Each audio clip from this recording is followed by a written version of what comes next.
D'abord, elle va très vite, elle va beaucoup plus vite.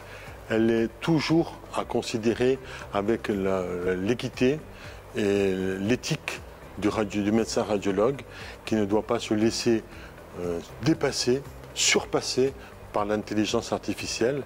Mais ça sur les tâches fastidieuses, par exemple, de mesure, de calcul, ou pour éliminer ce qu'il y ait d'examens normaux, pour qu'on puisse se consacrer à des examens plus pathologiques, plus difficiles, avec un relationnel plus compliqué avec les patients, l'intelligence artificielle a une place très importante.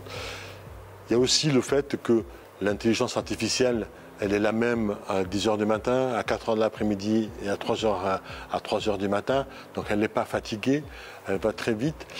Il n'y a pas le biais de la satisfaction de la découverte. C'est-à-dire que quand on est sur un scanner compliqué de cancer, où on va être vraiment polarisé sur le dossier à la recherche de la tumeur, à la recherche de métastases, on peut passer à côté d'une anomalie qui est complètement hors dehors du contexte, qui est dans un autre domaine de pathologie, qu'on ne va pas regarder parce qu'on n'est pas concentré sur ce sujet-là, mais que l'IA, par exemple, va voir. Elle va dire attention, mais là, il y a un petit truc, là, je ne sais pas ce que c'est, mais il faudrait que tu regardes aussi. Donc il y a cette correction de la satisfaction, de la cécité qu'on peut avoir, parce qu'on est obnubilé par un résultat, a priori, alors que l'IA n'a pas d'a priori et va examiner toutes les possibilités de l'image.